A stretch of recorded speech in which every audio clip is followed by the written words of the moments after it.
Hello, and welcome back to Noir Lullaby. Before we begin, feel free to leave a comment and tell me where you're listening from. I love reading every single one. If you enjoy chilling tales that sing like a dark lullaby, don't forget to like the video and subscribe to the channel. Turn on notifications so you never miss a new story. Now, get comfortable, dim the lights if you dare, relax your mind, let the outside world fade away. And let's begin. Story 1. I have a lot of problems in my life. Then again, who does not? Some people struggle with money. Some deal with family problems, loneliness, or bad relationships. Others have health issues that follow them everywhere, no matter how hard they try to escape. My biggest problem was epilepsy. More specifically, my biggest problem was the seizure that killed me. Thanks a lot, epilepsy. I was 17 when it happened. By then, I had already been living with seizures for several years. I knew my triggers, or at least I thought I did. Stress was the main one, which was perfect because I also had anxiety. The more frightened I became about having a seizure, the more stressed I felt. The more stressed I became, the more likely I was to have one. It was a cruel little circle that never seemed to stop. People were always telling me to relax. Try not to think about it. You're making yourself nervous. You're just being paranoid. Calm down and you'll be fine. Those words usually came from doctors, family members, teachers, and friends. They meant well most of the time, but that did not make it less annoying. None of them knew what a seizure actually felt like. They did not know what it was like to wake up somewhere without remembering how they got there. They did not know what it was like to see terrified faces staring down at them. They did not know what it was like to lose control of their own body while remaining trapped somewhere inside it. They had never bitten their tongue so hard that their mouth filled with blood. They had never woken up with every muscle aching. They had never wondered whether the next seizure would be the one that killed them. Still, they spoke as if they understood everything. Just relax. I hated that. I know I am already moving away from the main point, but that happened a lot back then. My thoughts moved too quickly, especially when I was nervous. I could begin talking about medication and somehow end up arguing about how people treated me. That Saturday evening seemed ordinary at first. I was at home with my family. My mother, father, and younger sister were in the living room with me. We had decided to watch a film together, though I cannot remember what it was. That detail bothers me. I remember the color of the curtains. I remember the bowl of popcorn on the coffee table. I remember the lamp beside my father's chair and the sound of my sister opening a soda can. But I cannot remember the film. Maybe it was a comedy. Maybe it was an action movie. Sometimes I think I remember people running through a forest on the television. But that could be something my mind created later. I had taken my medication that evening. I checked twice because I was always afraid I might forget. The tablets sat in a small plastic container organized by day. I remember opening the section marked Saturday and swallowing the pills with water. I thought that meant I would be safe for the rest of the night. Famous last words. I had been stressed that week. There were school exams coming up, and I had not been sleeping well. One of my teachers had also warned me that I might fall behind if I missed more classes. I had missed those classes because of my seizures. Apparently, that did not matter. I remember sitting on the couch and feeling slightly strange. People with epilepsy sometimes experience warnings before a seizure. They are often called auras. They can be different for everyone. For me, it usually began with a strange feeling in my stomach. It was similar to the feeling you get when an elevator drops too quickly. Then sounds became distant, and the room seemed both too bright and too dark. That evening, I felt something like that. I shifted on the couch. My mother noticed. "You okay?" she asked. "I think so." "Are you feeling anxious again?" There it was. Again, as if anxiety were simply something I chose to have. "I'm fine," I told her. I was not fine. A cold feeling moved through my arms. My fingers began to tingle. The voices from the television stretched and changed, sounding slower than they should have. I tried to tell my mother. I do not know whether the words came out. The next thing I remember is shaking. Not the beginning of it. Not falling from the couch. Only shaking. My entire body was striking the floor.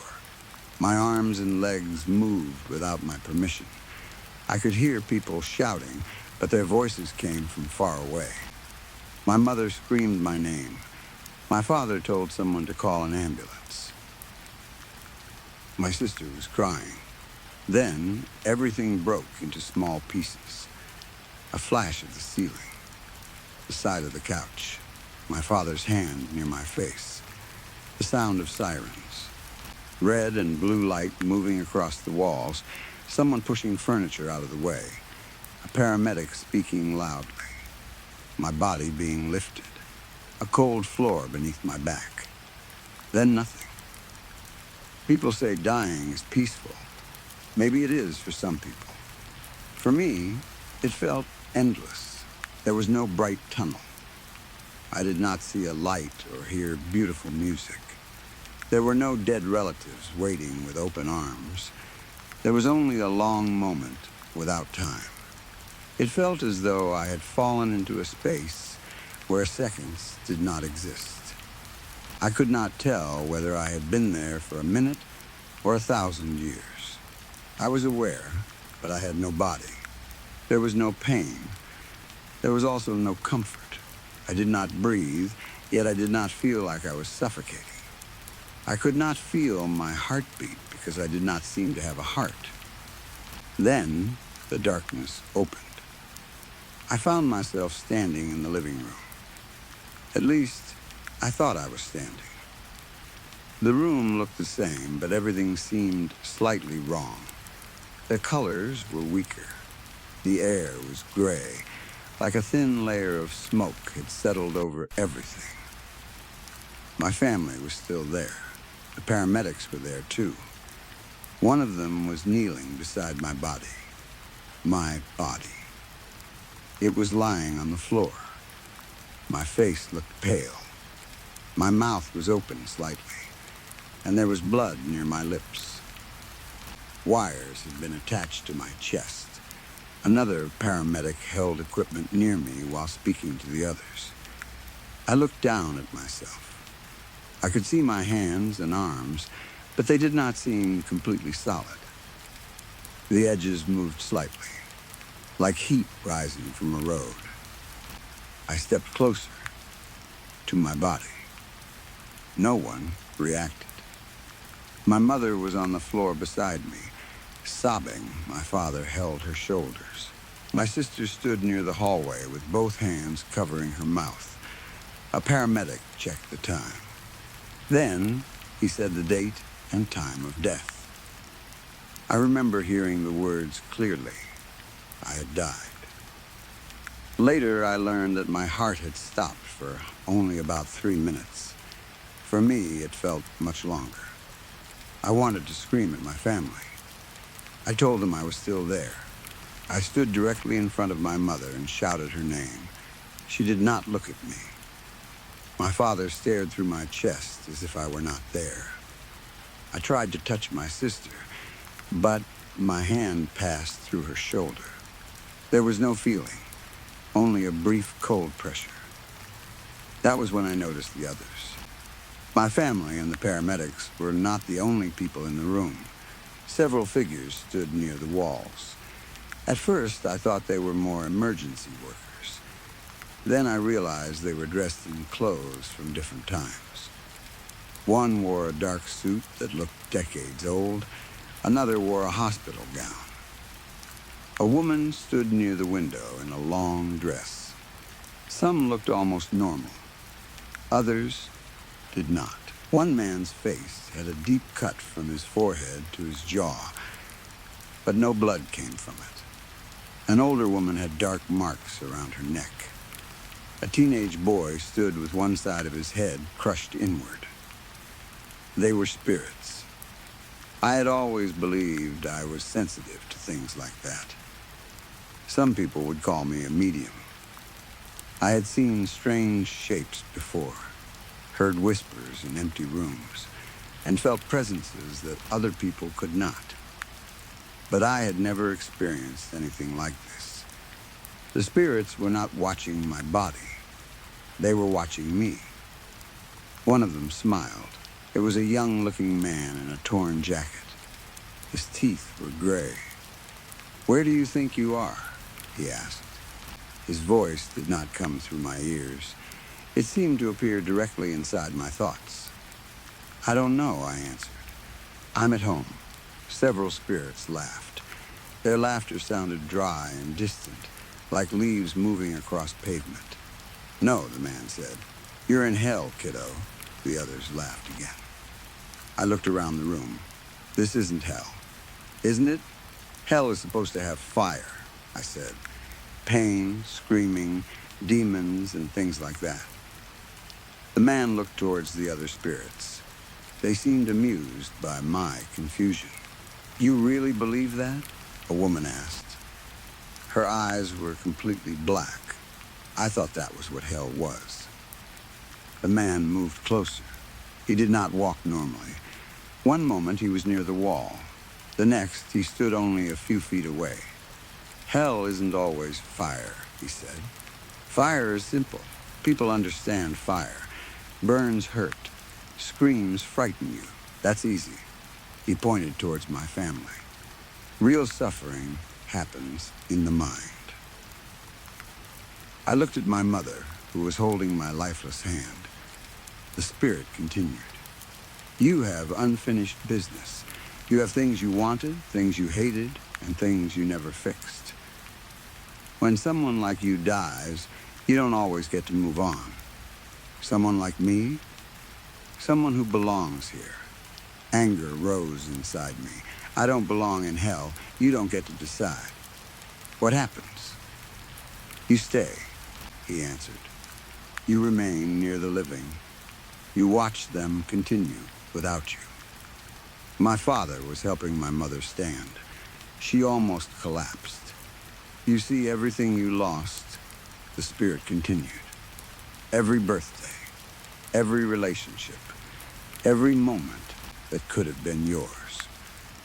My sister moved closer to my body. She whispered that she was sorry. I did not know what she was apologizing for. "You watch people grow older," the spirit said. "You watch them laugh again. You watch them forget your voice. Eventually, you become jealous. I wouldn't. You already were." The words stopped me. "What?" "Jealousy creates malevolent spirits," the woman near him said. "It changes you slowly. You begin by watching. Then you begin whispering. After that, you begin interfering. I wouldn't hurt my family. Maybe not today." The man smiled again. "But eternity is a long time." I looked towards my body. "This has to be a mistake. No mistake. I haven't done anything wrong," I shouted. "I haven't sinned. I shouldn't be here." The spirits became quiet. The man tilted his head. "That's where you're wrong." "What did I do?" "You've heard of envy, haven't you?" "Of course." "You lived with it." I shook my head. "No, I didn't." "You were jealous of healthy people. That isn't the same. You watched people go to parties without worrying about flashing lights. You watched people drive cars, swim alone, stay awake all night, and live without medication." His voice became softer. "You hated them for it. I didn't hate them. Sometimes you did. I wanted to argue, but memories began appearing around me. They did not feel like normal memories. They appeared in the air like broken pieces of film. I saw myself at school, watching other students make plans for a concert I could not attend because of the lights and noise. I saw myself looking at a classmate who had just received a driving license. I saw myself crying in my bedroom after another seizure. I heard my own voice saying I wished I could trade lives with someone else. The spirits watched the memories with me. You wanted someone else to suffer instead, the man said. I didn't mean it. You said it. I was angry. Most sins begin with anger. I looked towards my mother. If this is punishment, why does it involve them? Because that is what hurts you. It made a terrible kind of sense. I had been jealous of people who did not understand my condition. I had wished they could feel what I felt, even for one day. Now I would be forced to watch them live the life I wanted while I remained dead. I would see my family continue. I would see my friends grow older. I would see every chance I had lost. What about heaven? I asked. The spirits exchanged glances. What is heaven like? The woman in the old dress answered. Heaven is the place you always wanted. What does that mean? It is different for everyone. Some people see their childhood homes. Some see beaches, forests, cities, or people they lost. So heaven is just a place? It is comfort, she said. Happiness without fear. The idea sounded impossible. I had spent so much of my life waiting for something bad to happen. Even during happy moments, part of me remained alert for a warning sign. What happens there? You have a choice, the man said. What kind of choice? You can remain in your perfect place forever, or you can return. Return? Reincarnation, I stared at him. As another person? Maybe, or another living thing. Can you choose? To a degree. I thought about it. Why would anyone leave heaven? The man looked towards my family. Some people want another chance at life. Some want to return near the people they love. They might come back as a child, an animal, or someone who will meet them years later. That sounds risky. It is. You could suffer again. Yes, you could have an even worse life. Yes, then why choose it? Because eternal comfort can become empty. I did not like the way he said that. There was something in his voice that made heaven sound less perfect than it first appeared. Is there something else you're not telling me? I asked. The spirits seemed amused again. I had probably asked too many questions, but I did not care. If I was dead, I wanted answers. The woman moved closer. You can redeem yourself here. In hell? Yes. How? That depends on why you are here. So I can leave? Possibly. What do I have to do? You must let go of the thing that keeps you here. Envy? In your case. That doesn't sound difficult. The spirits laughed again. The sound filled the room. You think letting go is easy? The man asked. You have just watched your family survive you. Imagine watching them tomorrow. Next year. 50 years from now. I looked at my sister.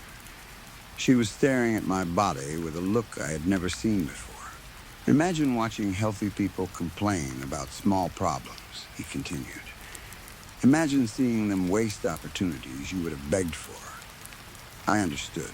The jealousy would grow. I might begin believing the living did not deserve their lives. I might become cruel. What happens if I fail? You stay. For how long? The spirits did not answer. Forever? The man's smile disappeared.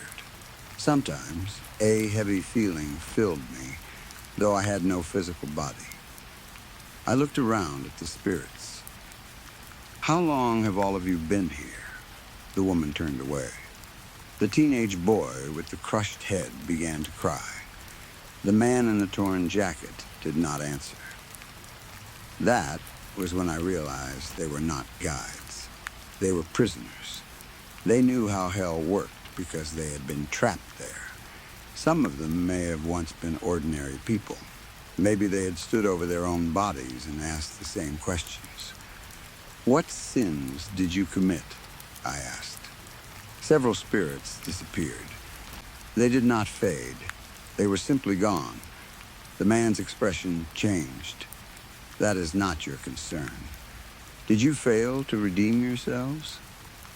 "You asked too much. You told me I could leave. You can try." "How? Forgive the living? For what?" "For continuing." I looked at my family again.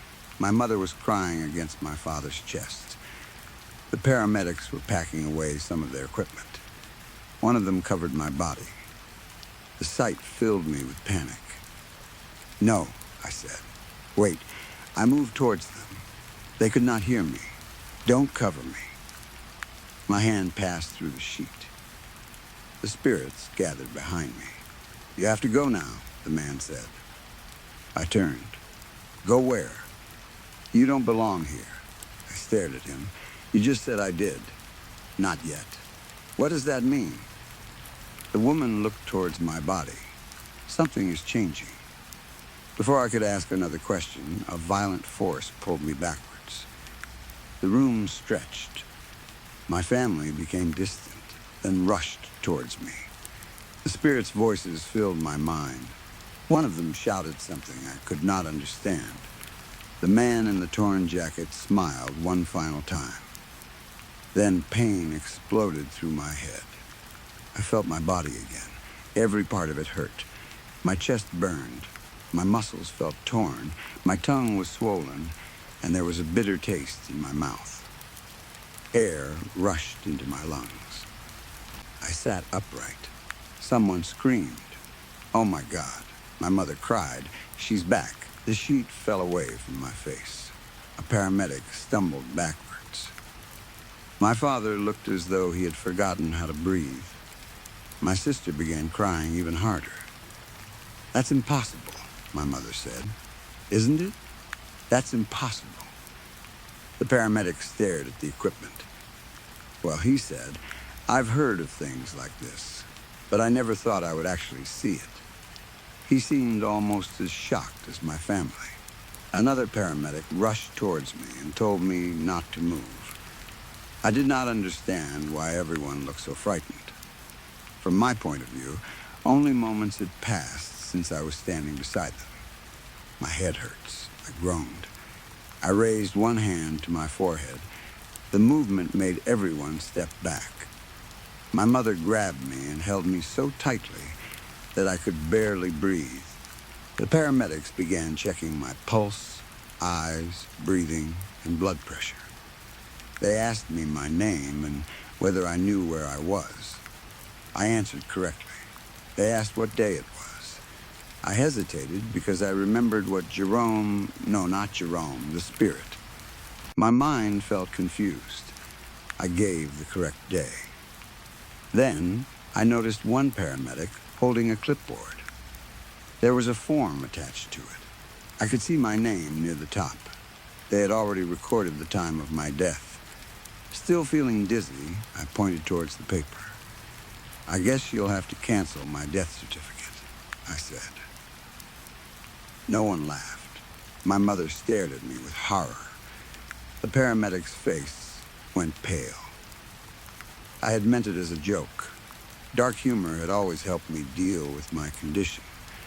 But the words frightened them because I should not have known what they had written. No one had told me that I had died. No one had told me they had recorded the time. Yet, I knew.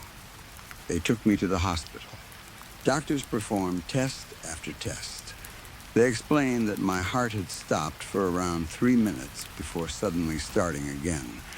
They called it extremely rare. Some described it as a medical miracle. I did not tell them about the spirits. I already knew what they would say. Stress, trauma, a hallucination caused by oxygen loss. They would tell me to relax. So I kept quiet. It has been years since that night. I still have epilepsy. I still experience anxiety. I still become angry when healthy people tell me they understand how I feel. But I am careful about that anger now. Whenever I feel jealous of someone else's life, I remember the spirits standing around my body. I remember their dead eyes. I remember the way they laughed when I said hell should have fire. Sometimes I wonder why they told me I did not belong there yet. Maybe my death was an accident, and I was sent back because it was not my time. Or maybe I was given another chance to let go of my envy before I returned permanently. There is one thing that frightens me more than dying again. The man in the torn jacket still appears sometimes. I see him in mirrors, standing behind me. I see him across crowded rooms. Once, after waking from a seizure, I found him sitting at the end of my bed. He never speaks. He only smiles with those gray teeth. I think he is waiting to see whether I will change. Or maybe he is waiting for the next time my heart stops. Because now I know hell is not fire. It is not endless screaming or burning skin. Hell is standing beside the people you love while they continue living without you. Hell is watching every life you wished you had. And hell is knowing that, little by little, you may begin to hate them for surviving. Story 2. I checked the time on my phone. 11:32 p.m.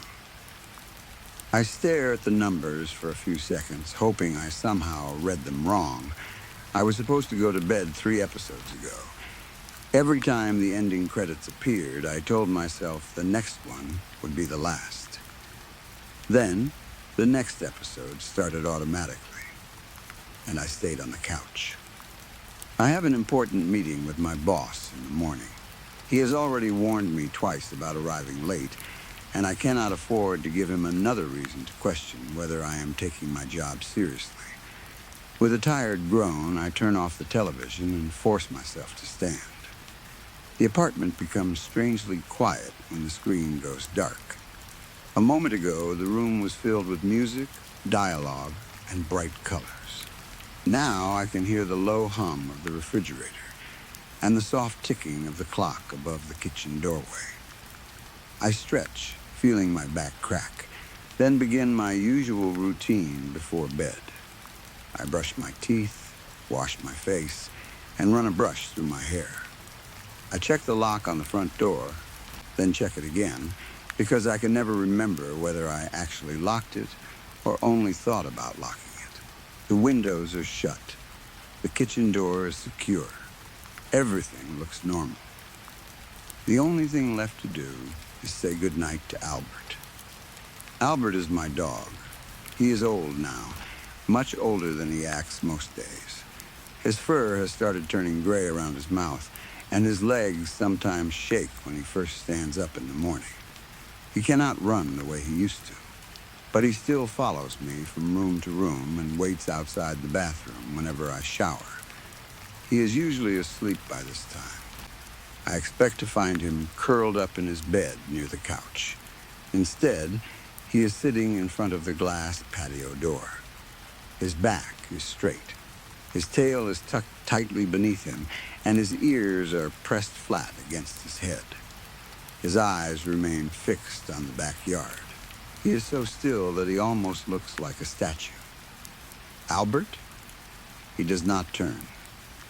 I walk closer and reach down to pet his head. The moment my hand touches his fur, he jumps away from me. I pull my hand back. Calm down, buddy. It's only me. His eyes briefly move toward my face, but then they return to the yard. What's got you so scared? I look through the patio door. Our backyard is small and surrounded by a wooden fence. There is a patch of grass, a narrow stone path, 2 plastic garden chairs, and a tree growing near the back corner. At night, everything beyond the glass becomes a dark shape. The kitchen lights reflect off the door, making it difficult to see clearly, but I cannot see anything unusual. The chairs are empty. The tree branches barely move. The lawn looks completely still. Albert probably needs to use the bathroom. Maybe he saw a squirrel or a cat outside. There are plenty of animals around here, and sometimes they wander through the yard after dark. "Why don't you use your buttons?" I ask. "Tell me what's wrong." I point toward the set of colored buttons arranged on the floor beside the dining table. I bought them several months ago after seeing videos of people teaching their dogs to communicate. Each button has a recorded word that plays when Albert presses it with his paw. It took a long time to train him, but he eventually learned what most of them meant. There is a button for food, one for water, one for walk, one for bathroom, one for play, one for outside, one for now, and several others. There is even a button that says Mom, though I am the only person living here. Albert seems to use that one whenever he wants comfort or attention. He prefers the buttons to barking. These days, he hardly makes any noise unless something seriously bothers him. Albert looks at the buttons. For a moment, he seems unwilling to move away from the patio door. His paws shift nervously against the floor. Finally, he walks toward them. He stops in front of the collection and lowers his head, staring at each button as if carefully choosing his words. Then he lifts one paw and presses the blue button. Outside, the robotic voice announces. I frown. Albert almost never uses that button. When he wants to leave the house, he usually presses walk. When he needs to relieve himself, he presses bathroom. Outside is a word I taught him, but I cannot remember the last time he selected it. You want to go outside? His ears remain flat. I look through the glass again. It is late, but perhaps a few minutes of fresh air will help me sleep. Albert might have smelled an animal, and taking him outside could prove there's nothing to worry about. Sure, I tell him. Let's go. I move toward the sliding glass door. As soon as my hand reaches for the handle, Albert barks. The sound is so loud and sudden that I jump. Albert is not a large dog, but the bark fills the entire apartment. I turn toward him. What? He barks again. Each bark sounds as though it uses every bit of air in his lungs. His body shakes with the effort. His teeth are showing, but he is not looking at me. He is looking through the glass. I understand, I say, trying to laugh. You want to go out. I'm opening it. I unlock the patio door. The metal latch clicks. Albert's barking becomes more violent. I slide the door open a few inches. Cold night air slips into the room. Albert does not move toward the opening. He plants all four paws firmly against the floor and continues barking. His tail disappears even farther beneath him. Something about his behavior immediately frightens me. This is not excitement. This is not impatience. He is terrified. I slam the door shut and lock it again. Then I grab the wooden stick I keep nearby and place it behind the sliding door so it cannot be opened from outside. Albert stops barking. A weak growl continues deep in his throat.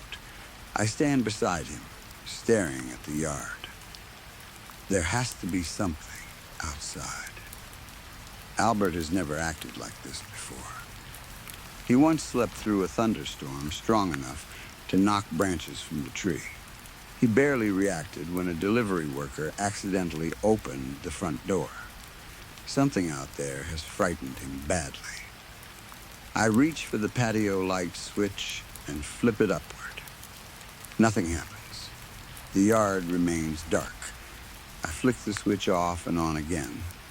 Still nothing. Great, the bulb must have burned out. I rarely use the patio light, though. I cannot remember the last time I switched it on. It should not have stopped working already. I try the switch several more times, hoping the bulb will suddenly return to life. It does not. I take out my phone and turn on the flashlight. Pressing the phone close to the glass, I direct the beam into the yard. The light reflects off the door and shines back into my eyes. I move the phone to different angles. The beam only reaches a few feet beyond the patio. I can see the first part of the stone path and a small section of grass. Nothing else. The darkness beyond the weak beam seems unusually thick. For a moment, I think about calling the police. Then I imagine trying to explain the situation. Hello, my dog is staring at the backyard. No, I did not see anyone. No, I did not hear anyone. Yes, the door is locked. They would probably tell me to stay inside and call again if I noticed something real. I look at the clock. 11:48. I need to sleep. Okay, buddy, I say quietly. Maybe you saw a squirrel. Maybe a raccoon came through the yard. Albert does not look at me. You can sleep in my room tonight. That might calm you down. And me, I silently add. I reach for his collar and pull gently. Albert refuses to move. I pull a little harder. His paws slide less than an inch across the floor, but his body remains stiff. It feels as if I am trying to drag a heavy piece of furniture. Come on, Albert, he continues, staring outside. I'll give you a treat. Usually that word gets an immediate reaction. Even in old age, Albert will cross the entire apartment for a small piece of dried chicken. Tonight, he does not even turn his head. I pull the collar harder. For a second, I worry that I am choking him. His breathing becomes rough, but he still will not move away from the door. I release the collar. Fine, I say. Stay here if you want. I am more frustrated than I should be. I know he is frightened, but I am tired, and the meeting in the morning is already hanging over me. I walk toward the bedroom. Normally, Albert follows within seconds. I expect to hear his nails tapping against the floor behind me. The sound never comes. I stop in the hallway and look back. He is still sitting in the same position. Watching, I leave the bedroom door partly open in case he changes his mind. Then I climb into bed, turn off the lamp, and close my eyes. The mattress feels warm and comfortable. My body relaxes almost immediately. I take a slow breath. Outside, the robotic voice is muffled by the wall. My eyes open. I wait. Silence. Albert must have pressed the button by accident. I roll onto my side. Outside. I pull the blanket higher. Outside, Albert. I call. The apartment becomes quiet again. I close my eyes. Outside, outside, outside. I sit up slightly. Does he really understand what that word means? I begin wondering whether I trained him incorrectly. Maybe Albert thinks outside means danger. Maybe he connected the sound to the patio rather than the action of leaving the house. Outside, I cover one ear with my pillow. Outside, my patience begins disappearing. I need to sleep. Albert, stop. Outside now, I lower the pillow. Outside now, he has started using 2 buttons. That means he is not pressing them by accident. Outside now, I push myself out of bed. The floor is cold beneath my feet. I walk back through the hallway and enter the dining room. Albert is still beside the patio door. He is more focused than before. His entire body leans forward slightly. The growl coming from him is low enough that I can feel it through the floor. The button sits several feet behind him. I stare at the yard. Clouds move slowly across the moon. For a few seconds, a beam of pale light shines over the fence and onto the grass. Nothing is there. No person. No animal. No movement. The yard is empty. That's enough, I say. You're going on mute. I walk to the buttons and kneel. Albert watches me briefly. Sorry, buddy, I open the bottom of the outside button and remove its batteries. Then I do the same to the now button. I place them on the dining table. For a moment, I study the other buttons. The whole situation has made me uneasy. I do not want him replacing outside with another word and keeping me awake all night. Just to be safe, I remove the batteries from every button. Food, water, walk, bathroom, play, mom. I line the small batteries in a row on the table. There, I say. No more talking tonight. Albert returns his attention to the yard. I'll put them back tomorrow. For now, try to rest. He does not react. I go back to the bedroom. This time, I close the door. The silence feels better. I get into bed and pull the blanket over myself. Within a few minutes, my eyes grow heavy. I begin drifting into sleep. Outside, now, my eyes open. For several seconds, I remain completely still. The voice was distant and muffled, but I heard it. No, that is impossible. The buttons do not have batteries. I must have imagined it. I am exhausted. My brain is repeating the sound because I have been listening to it for the past half hour. I turn onto my stomach and bury my face in the pillow. Outside, now, my entire body tenses. The words come from the dining room. I pull the blanket over my head. Maybe one of the buttons has a backup battery. Maybe I removed the wrong pieces. Maybe there was enough power left inside for one more message. I know that explanation makes no sense, but I hold on to it because the other possibilities are worse. The apartment remains quiet for several seconds. I slowly begin relaxing. Outside, now, this time, the voice is much louder. I throw the blanket away and grab my phone. The robotic tone is still flat and emotionless, but the volume has increased. It sounds as if the buttons are sitting directly outside my bedroom. I dial 911. The screen shows the call connecting. It rings. I wait. It rings again. No one answers. That makes no sense. Emergency calls are supposed to connect immediately. The phone continues ringing. I grip it tighter. Come outside now. My breath stops. Come, there is no come button. I know every word I recorded. I never made a button that says come. My thumb moves toward the end call symbol, but I stop myself. I keep listening to the endless ringing. Come, outside now, the voice sounds closer. I force myself to leave the bed. My legs shake as I walk toward the bedroom door. I do not open it. I press my ear against the wood. At first, I hear nothing. Then I hear Albert growling. It is not his earlier weak growl. This sound is deeper and more aggressive. It rises and falls as though he is moving around the room. Albert? His growling stops. The 911 call is still ringing. I look at the screen. The call timer has started. Someone answered. Hello? I whisper. There is no operator. Only static. Then a voice speaks through the phone. Outside, I nearly drop it.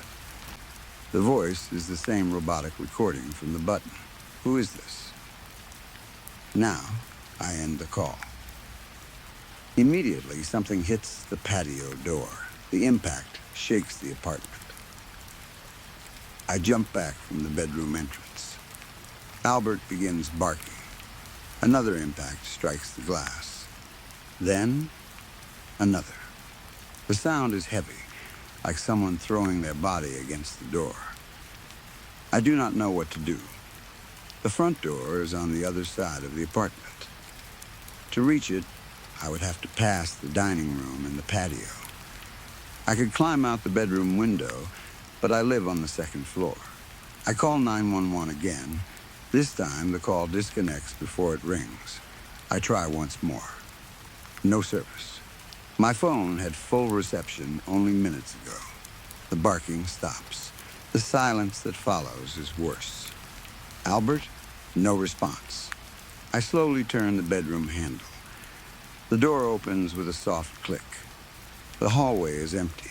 The only light comes from the kitchen, where I left a small lamp on above the stove. It creates a weak yellow glow across the dining room floor. I step into the hallway. The buttons are speaking again. Outside, outside, outside. They are louder now. I reach the entrance to the dining room and stop. Albert is still in front of the patio door. But he is no longer sitting. He is lying on his stomach, his front legs stretched out, his body pressed flat against the floor. His head is raised. His eyes stare through the glass. The buttons are behind him. I can clearly see their open battery covers. The batteries are still on the dining table. Outside, the sound comes from the blue button. Its surface moves downward by itself. Now, the red button presses itself. My mouth becomes dry. Albert turns his head toward me. His eyes are wide and his lips tremble over his teeth. Then he looks back outside. Come, a third button lowers. It is the mom button, but the sound coming from it does not say mom anymore. Come. I back into the hallway. The patio door rattles, not from an impact this time. The handle moves slowly downward. The stick I placed behind the door holds it shut.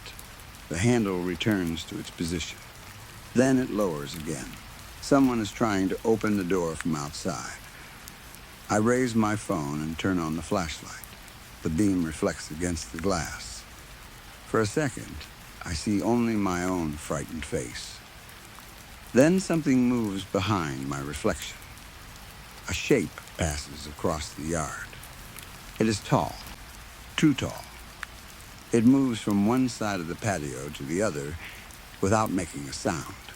Albert releases a frightened whine. I aim the flashlight lower. The beam catches part of a leg beside the door. The skin is pale and dirty. The leg is thin, but far too long. The knee bends at an unnatural angle. I scream and step backward. The shape disappears from the light. The patio handle stops moving. The buttons go silent. I stand frozen in the hallway, holding the phone in front of me like a weapon. Albert, I whisper. Come here. He looks at me. For the first time all night, he moves away from the glass. He takes one careful step toward me. Then the robotic voice speaks again. Albert, my dog freezes. I did not make a button with his name. The voice comes from outside, not from the buttons. Something scratches the glass. Slowly, the sound begins near the top of the door and travels downward. Albert's fur rises along his back. Albert, the voice repeats. It sounds exactly like me. My dog looks from the patio to my face. The thing outside taps the glass 3 times. Knock, knock, knock. Then it speaks in my voice again. Come outside, buddy. Albert begins backing toward me. The shape moves close to the door. I cannot see its entire body, only a dark outline against the yard. Its head reaches almost to the top of the glass. It bends forward. A face presses against the door. At first, I think there is nothing there. The skin is smooth and pale, without eyes, a nose, or lips. Then a thin line opens across the lower half of the face. The line stretches into a smile. Albert bolts toward me. The creature slams both hands against the glass. Its fingers are long and narrow, ending in black nails. The patio door shakes violently. I grab Albert's collar and pull him into the hallway. This time, he does not fight me. We run into the bedroom. I slam the door and push the dresser in front of it. Albert crawls beneath the bed. I climb onto the mattress and continue calling 911. No service. Outside the bedroom, the buttons begin speaking. Outside, now, a pause. Come outside now. The voice is no longer robotic. It sounds like me. Then, it changes. It becomes the voice of my mother, who died 4 years ago. Sweetheart, it calls from the hallway. Open the door. Every hair on my body rises. Albert whimpers under the bed. The voice comes closer. I've missed you. I cover my mouth to stop myself from answering. My mother used to call me sweetheart. She used those exact words whenever I came home after being away for a long time. The floor creaks outside the bedroom. Something has entered the apartment. I do not know how. The patio door was locked. The stick was in place. Yet I hear slow footsteps moving through the hallway. My mother's voice stops outside the door. Please let me in. The handle turns. The dresser shakes. Albert growls beneath the bed. Why won't you come outside? The voice changes again. Now it belongs to my boss. You're going to be late for the meeting. The handle moves harder. Open the door. Then it becomes my own voice. I know you're in there. The scratching begins against the bedroom door.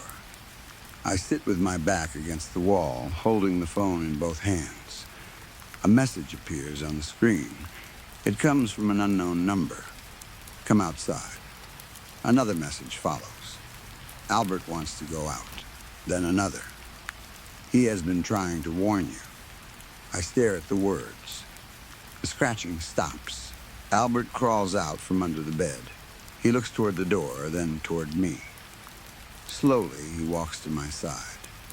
His body trembles. My phone vibrates again. A new message appears. He was not warning you about what was outside. A cold feeling spreads through my stomach. I look at Albert. He is no longer trembling. His ears rise. His tail slowly moves from beneath him. His eyes remain fixed on my face. The bedroom door has gone completely silent. Albert takes one step closer. His mouth opens. The voice that comes from him is not a bark. It is the same flat, robotic voice as the buttons. Outside, I cannot move. Albert's head tilts. His mouth opens wider than it should. Now, story 3. I still do not know whether what happened to me was a fever dream, a false memory, or something else entirely. I have asked myself that question for more than 20 years. Most childhood memories become weaker over time. Faces blur. Places change. Conversations disappear until only small pieces remain. But this memory never faded. If anything, it became clearer as I grew older. I can still remember the light inside the mall, the smell of the restroom, and the way that woman watched me. I was around 5 or 6 years old when it happened. My parents had taken me to an old shopping mall that stood a few towns away from where we lived. We did not visit it often. My mother preferred another mall closer to our home, but I think she wanted to visit a particular clothing store that day. Even back then, the building looked old. The floors were covered in faded tiles. Some of the lights flickered. The ceiling had yellow water stains, and many of the stores looked as though they had not been renovated in years. There were empty shop spaces with metal shutters pulled down over their entrances. Some still had faded signs above them, but I could not read well enough to know what they said. The mall was demolished years later. I remember hearing about it from my father. He said the building had become unsafe and that most of the stores had already closed before they finally tore it down. That day, however, it was still open and full of people. My mother was shopping while my father and I followed her through different stores. Like most young children, I became bored quickly. My father tried to keep me entertained while we waited for her. He made faces at me, lifted me onto his shoulders, and pretended that the patterns on the floor were traps we had to avoid. Everything about the day was ordinary. There was music playing from speakers in the ceiling. People walked around carrying bags. Children cried near the food court. Somewhere nearby, a machine was making the smell of popcorn. Then I suddenly needed to use the restroom. At first, I tried to ignore it. I did not want to stop playing with my father, but the feeling quickly became uncomfortable. I told him I needed to pee. My mother was inside a changing room, so my father told her he was taking me to find a restroom. She called something back through the door, and we left the store. We checked the nearest hallway, but there was no restroom sign. My father asked an employee, who pointed us toward another part of the mall. We followed the directions, but somehow ended up near a staircase that led downward. I remember my father joking that whoever designed the mall must have hated signs. We walked down the stairs. The lower level felt completely different from the rest of the building. The bright store lights disappeared behind us. The basement area was dim, cold, and nearly empty. The floor changed from polished tile to rough concrete. Large pipes ran across the ceiling, and I could hear water moving somewhere inside them. One side of the area looked like an underground parking lot. A few cars stood beneath weak yellow lights, but most of the spaces were empty. On the other side were wide loading doors, where delivery trucks brought supplies into the mall. We were not exactly outside, but fresh air came in through one of the open delivery entrances. It smelled like rain, vehicle exhaust, and wet concrete. I remember asking my father if we were allowed to be there. He said it was fine. A security guard stood near a small desk beside the loading area. He wore a dark uniform and had a radio attached to his belt. My father walked over and asked him where the nearest restroom was. The guard pointed deeper into the basement. There was a restroom sign hanging above a narrow hallway. One of the lights near it was blinking. My father thanked the guard and took my hand. By that point, I was desperate. I did not care that the area looked frightening. I only cared about reaching the bathroom. The restroom entrance did not have a door. It had a short hallway that turned before opening into the main room. My father stopped outside.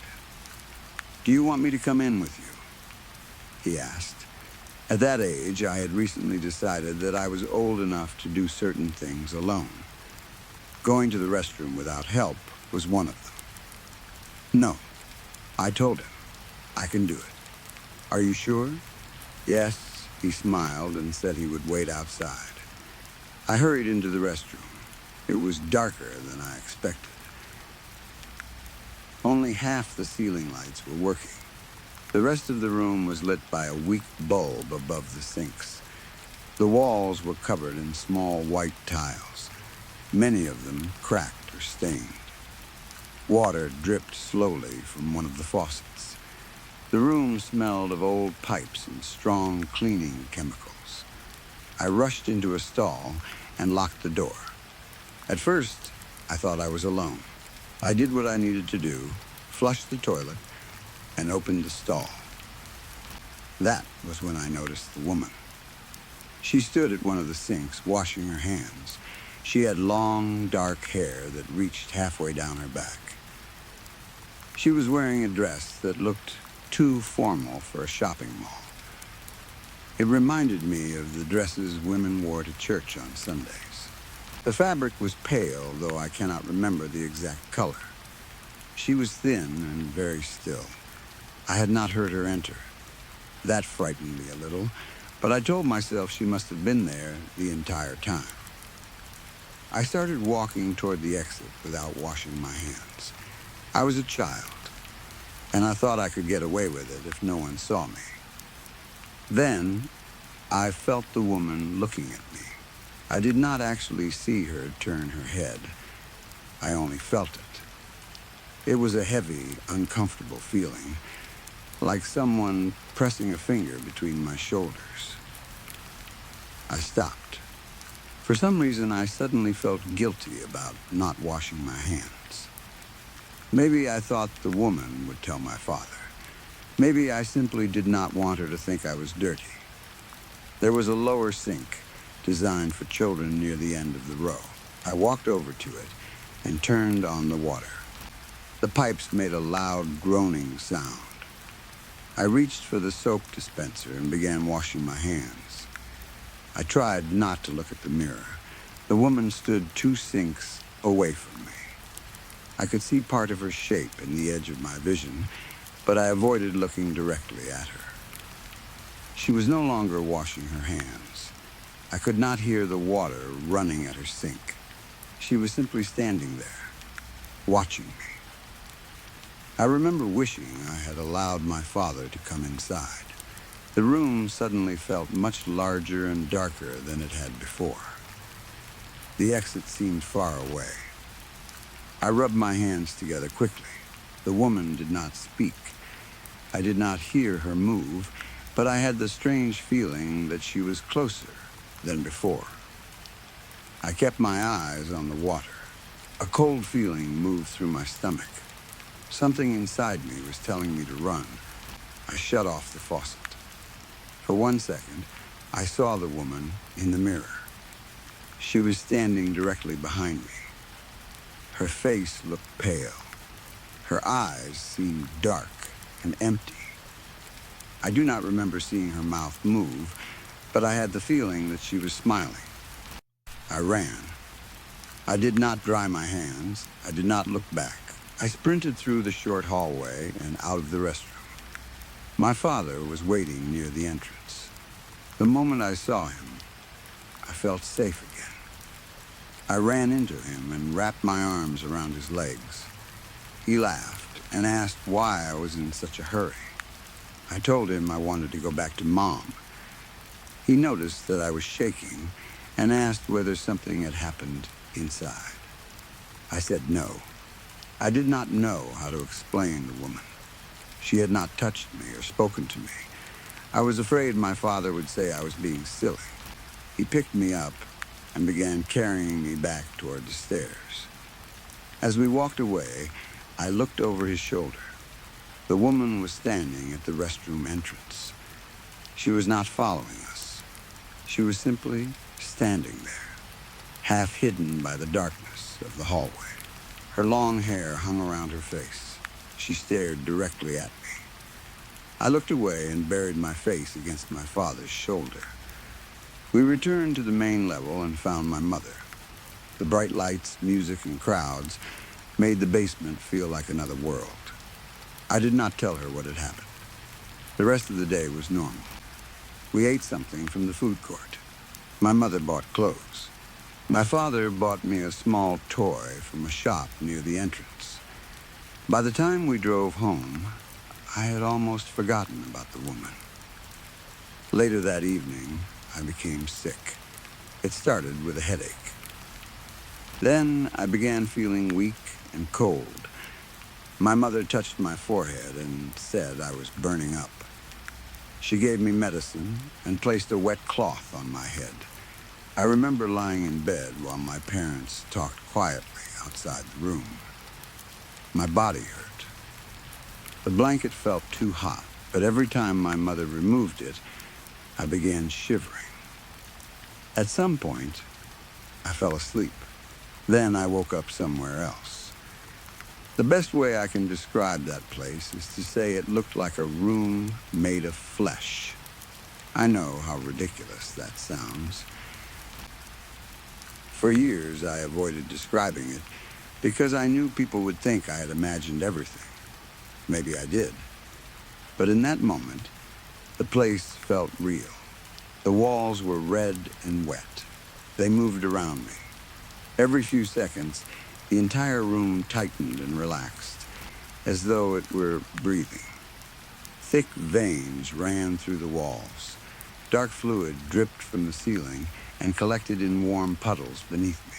The floor was soft. When I placed my hand against it, it moved under my fingers.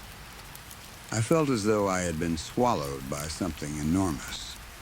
Or perhaps I had returned to a womb, except this place did not feel safe. It felt diseased and hungry. The air was hot and difficult to breathe. The smell was terrible. It was like blood, rotten food, and something sour that had been sealed inside a container for years. I began crying. I screamed for my parents. My voice sounded weak and muffled, as if the walls were absorbing it. I searched for a door, but could not find one. Every direction looked the same. Whenever I tried to walk, the floor pulled gently at my feet. The walls continued to pulse. Sometimes, shapes moved beneath them. Long forms slid behind the thin surface, like fingers pressing from the other side. I cried until my throat hurt. I do not know how long I remained there. Eventually, everything became dark. I think I passed out. When I opened my eyes again, I was lying in a forest. The change was sudden. One second, I was inside that living room. The next, I could see trees above me. The forest was dark, but not completely. A gray light came through the branches. The air felt cold and damp. I stood slowly. My bare feet touched mud and sharp stones. I could hear voices nearby. At first, I thought my parents had found me. I followed the sound through the trees until I reached the entrance of a cave. It was not a large cave. The opening was narrow and low. Tree roots grew over the rock above it, making the entrance look like a mouth. Several people stood outside. 4 of them wore long black robes. Their faces were hidden beneath deep hoods. Between them stood a line of people tied together. There must have been 10 or 15 prisoners. A rope had been fastened around each person's neck, connecting them in a long line. At first, I did not understand what I was seeing. Then, I noticed their injuries. Some were crying. Others stared at the ground. A few could barely stand. Strange symbols had been cut into their skin. The marks covered their arms, faces, and chests. They were not random wounds. They formed careful shapes and patterns. Many of the prisoners had been horribly injured. Some were missing fingers. Others had deep wounds across their bodies. One man's arm ended above the elbow. A woman near the front of the line had areas where the skin seemed to have been removed. Even as a child, I understood that they had been tortured. The smell coming from them was worse than anything I had ever experienced. I do not understand how I could smell something in a dream. But I could. It was thick and putrid. Blood, decay, sweat, waste, the smell was so powerful that I covered my mouth.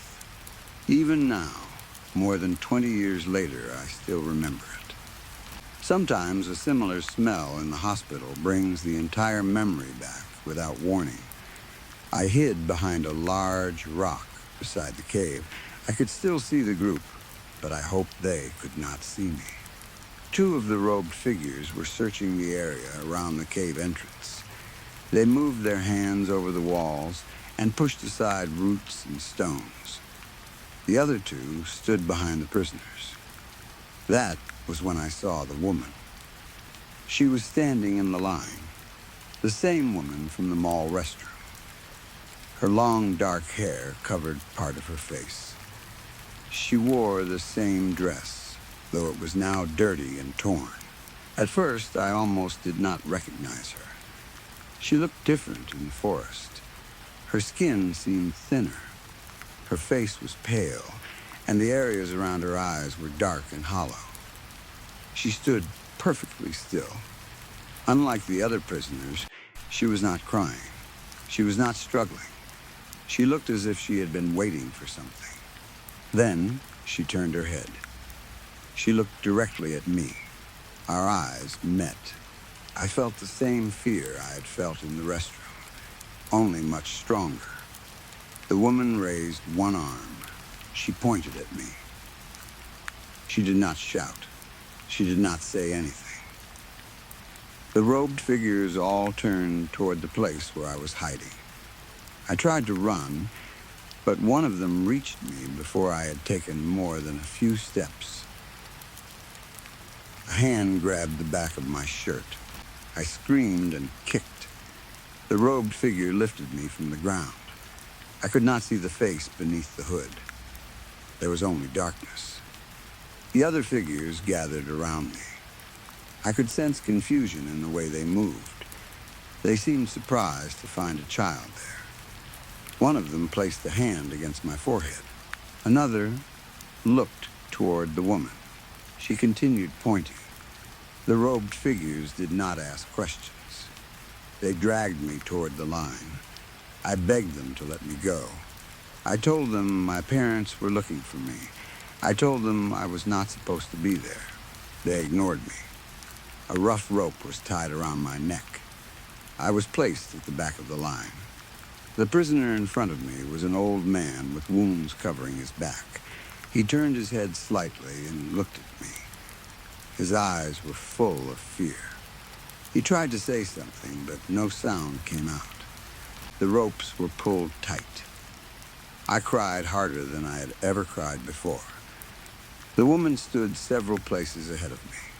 She did not look back again. The two robed figures continued searching near the cave.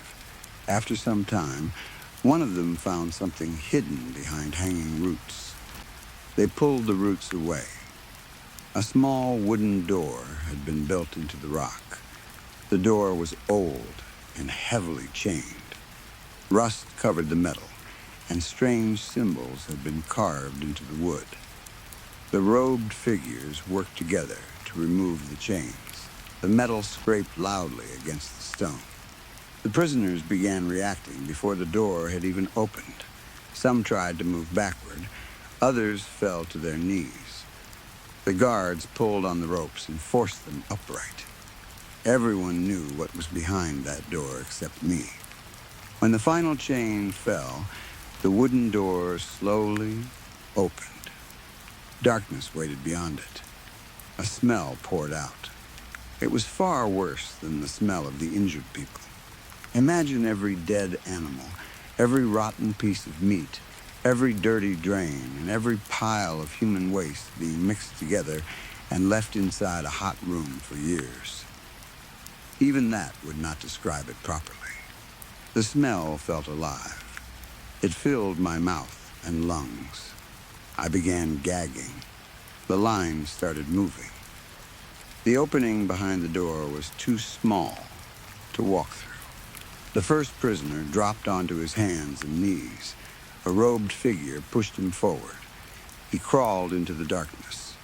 The rope pulled the next person toward the entrance. One by one, they went inside. Some screamed. Some begged. Some were too weak to resist. The line slowly moved forward. I watched the opening grow closer. The woman crawled inside without making a sound. Soon, only a few people remained between me and the door. I tried to remove the rope from my neck, but the knot was too tight. I called for my mother. I called for my father. No one answered. The person in front of me crawled through the opening. The rope pulled tight. It was my turn. I dropped to my knees. The darkness inside the cave seemed to move. Something wet dragged itself across the ground beyond the door. I felt a hand push against my back. Then, everything went black. The next thing I remember was waking in a hospital bed. Bright light filled the room. A machine beeped beside me. My mother was sitting in a chair near the bed. Her eyes were red from crying. My father stood beside the window. When I opened my eyes, my mother immediately called for a nurse.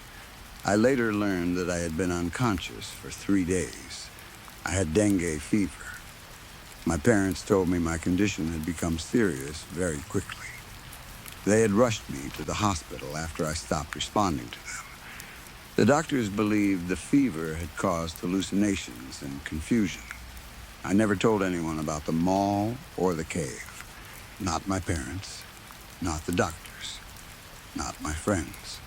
Part of me believed that if I spoke about it, the woman would somehow know. Life continued. I recovered and returned home. The old mall closed a few years later and was eventually demolished. As I grew older, I tried to forget the dream. Every now and then, something would bring it back. The smell of infected tissue.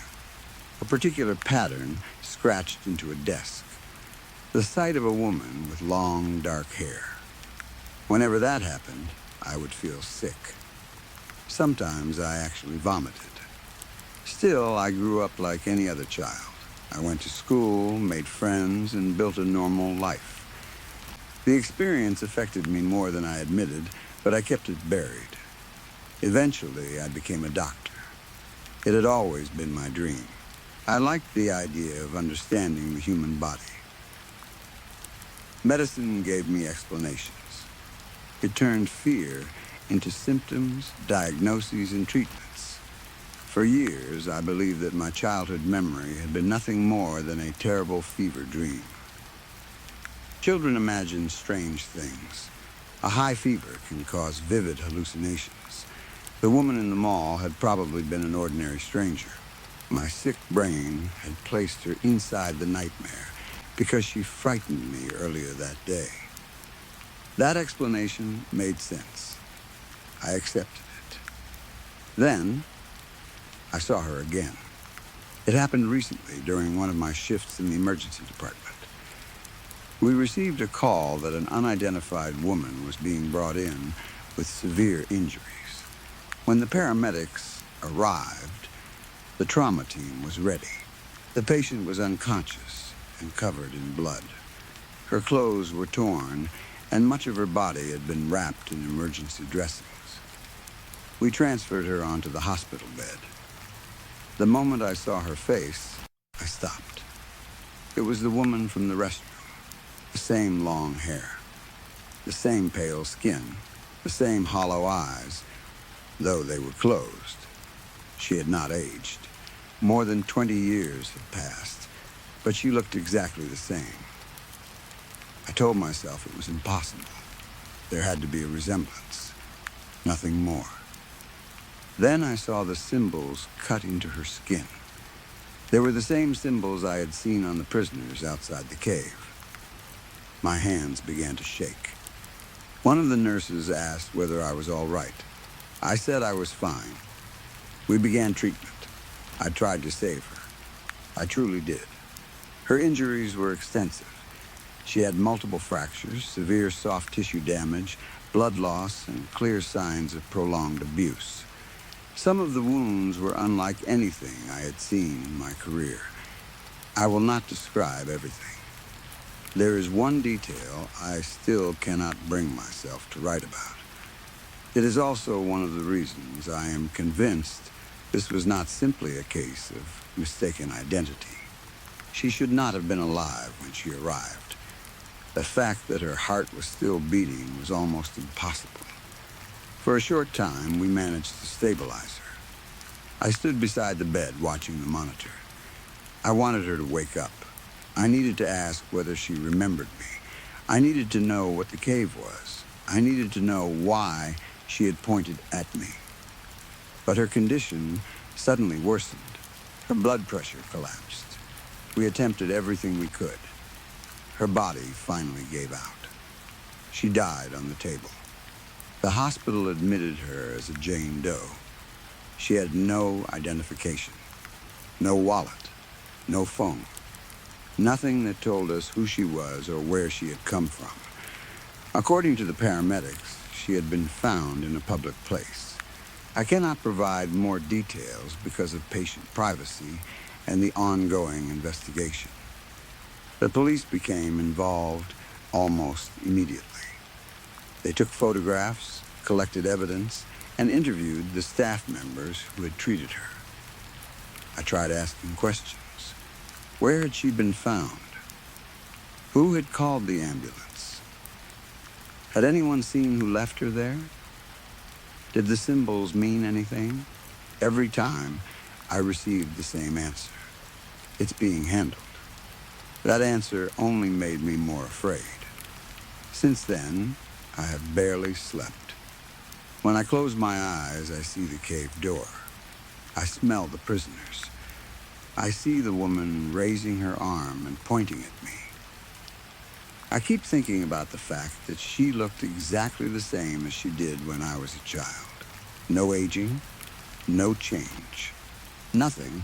I have started seeing a psychiatrist because the anxiety is becoming impossible to control. I have headaches. I struggle to focus at work. Sometimes I feel that someone is watching me from the hallway outside the emergency department. I know how this sounds. I am a doctor. I understand memory, trauma, fever, and hallucinations. I understand that the human mind can connect unrelated events. But I also know what I saw. The symbols on her body were real. Her injuries were real. Her face was real. I have changed or left out some details to protect patient privacy, and because the police investigation may still be active. Some of those details would better explain why I am so frightened, but I cannot share them. I am not sure I want to search for answers. Part of me wants to learn everything. Another part of me remembers the line of prisoners crawling through that small wooden door. What if the fever dream was not a dream? What if I was actually there? What if the woman had been trying to give me to those people? Or what if she had pointed at me because I was supposed to join her? I keep wondering whether I will end up like her. Will someone find me one day with those symbols cut into my skin? Will I be dragged back to that cave? Was I allowed to escape as a child? Or did I simply wake up before it was my turn? I wish I could forget all of it. None of it makes sense. Maybe I am losing my mind. At this point, I do not care how crazy I sound. I only needed to tell someone. My head hurts just writing this. I hope I never see that woman again. I hope the dead truly stay dead. And wherever she was during those missing 20 years, I hope she has finally found peace. May she rest in peace. Story 4. It has been happening for as long as I can remember. Maybe it started even before my first clear memories formed, though I cannot be certain. Memory is strange that way. The older I become, the harder it is to tell which moments truly happened and which ones I rebuilt in my head after hearing the same stories again and again. Still, the feeling has always been the same. Have you ever looked at something familiar and immediately known that something was missing? Imagine walking through your city and seeing that a tree you passed every day has suddenly been removed. It was a huge tree, perhaps more than 100 years old, but now there is only a circle of fresh dirt where it once stood. For a second, you stare at the empty space without understanding what is wrong. Your mind knows something has changed, but it takes a moment to realize what. Or imagine your favorite bench in the park. It has always been green. You have sat on it for years. Then one morning, You walk past and see that it has been painted red. You notice the wrongness before you understand the reason. Perhaps a billboard above a building once showed a puppy holding a roll of toilet paper.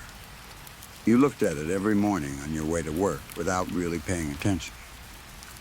Then one day, it shows a smiling woman holding a toothbrush. You feel a small delay inside your mind, a gap between recognizing that something is different and remembering what used to be there. That gap is what I have felt throughout my whole life. I call it a tape skip. I know that name makes me sound old, but I am old enough to remember videotapes. I remember pushing them into the machine and hearing the plastic click into place. Sometimes the picture would jump, a moment would disappear, and the people on the screen would suddenly be standing somewhere else. You knew part of the scene was missing, but you did not know exactly what had happened during that lost second. Rewinding those tapes always made my index finger sore.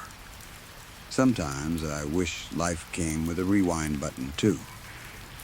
The tape skip is not exactly a vision. I do not see the future clearly. No voice whispers a warning into my ear. There are no flashing images or helpful messages. I simply look at something and feel that it is wrong. It looks as though it no longer belongs where it is. Later, something happens that explains the feeling. The worst part is knowing where the change will happen, but never knowing why. That is what makes it so difficult. I can sense the place, person, or object connected to what is coming, yet I have no idea what the event will be. Sometimes the answer appears within seconds. Sometimes it takes days, weeks, or even years. Let me give you an example. I was 10 years old when I first understood that the tape skip might be more than a strange feeling. My parents and I were driving to the shopping mall early one morning. I sat in the back seat and watched buildings, fences, and traffic lights pass outside the window. Near a busy crossing stood an enormous old tree. I had seen it hundreds of times. Its trunk was thick and twisted. Long branches stretched over the road, and the top of the tree seemed tall enough to touch the sky. As a child, I imagined that if I could climb to the highest branch, I might reach the clouds. That morning, the tree looked wrong. It had not changed. The trunk was still there. The branches moved normally in the wind. Nothing had been cut or damaged, yet it looked completely out of place. It was like someone had taken a photograph of the street, cut the tree out of another picture, and glued it into the scene. The edges did not fit. I could not stop staring at it until it disappeared behind us. During the entire shopping trip, I kept thinking about that tree. My mother bought groceries. My father looked at tools. I wandered through the toy section, but I could not enjoy any of it. The wrongness stayed inside my chest like an itch beneath the skin. On the drive home, traffic stopped several streets away from the tree. Police cars blocked the road. People stood on the sidewalks, watching. An 18-wheeler had lost control and crashed directly into the trunk. The truck was destroyed. The tree was gone. All that remained was a mess of broken branches and splintered wood scattered across the street. Part of the trunk had fallen through a fence. The cab of the truck was crushed so badly that I could not imagine the driver surviving. The moment I saw the wreckage, the uncomfortable feeling disappeared. The tape skip had finished. The scene finally looked correct. I did not understand why that frightened me so much. A terrible accident had happened, but part of me felt relieved because the tree was no longer in the wrong place. That was not the only time it happened. For years, I tried to convince myself that there was nothing unusual about it.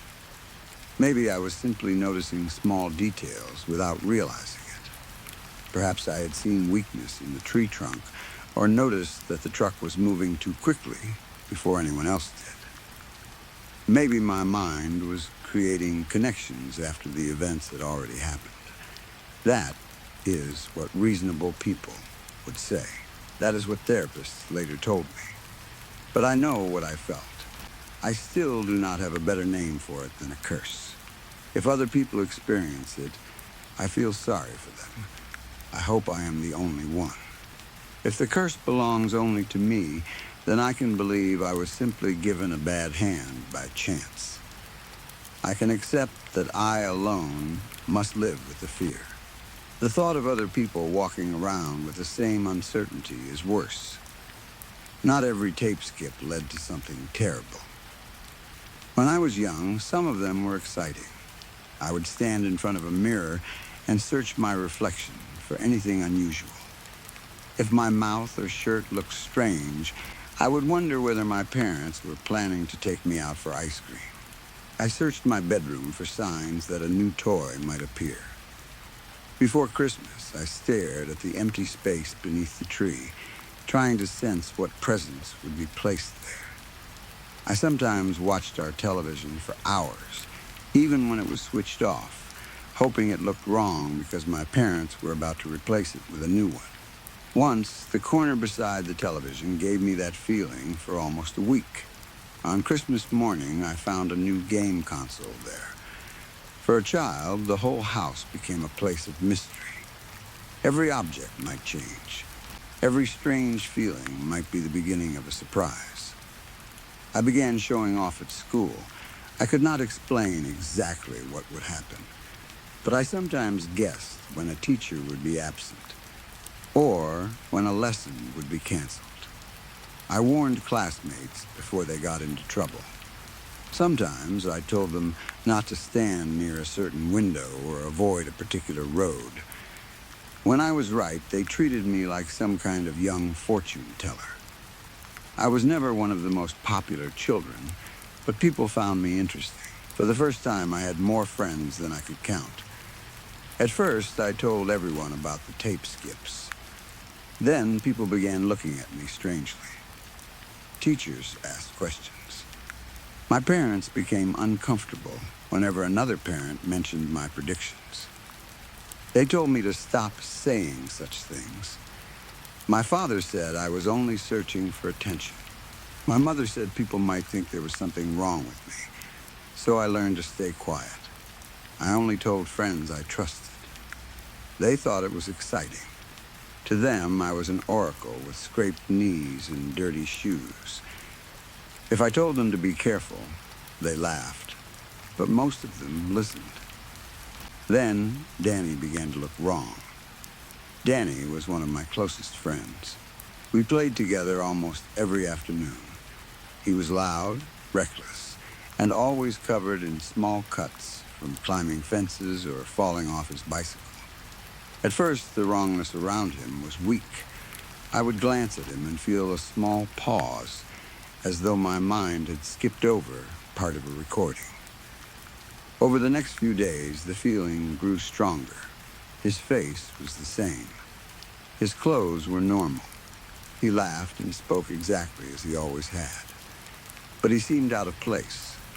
It was as if the world had already begun removing him, even though his body was still standing beside us. I warned him repeatedly. "You need to be careful," I said. He laughed. "Careful about what?" "I don't know." That was always the problem. I could never explain the danger because I could not see it.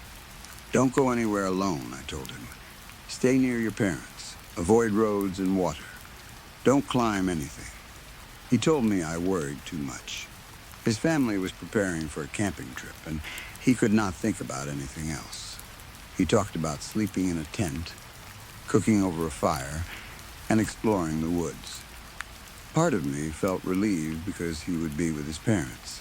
The other part of me was screaming. As the day of his trip approached, I became so anxious that I could barely eat. The tape skip followed Danny everywhere. His chair at school looked wrong after he stood up.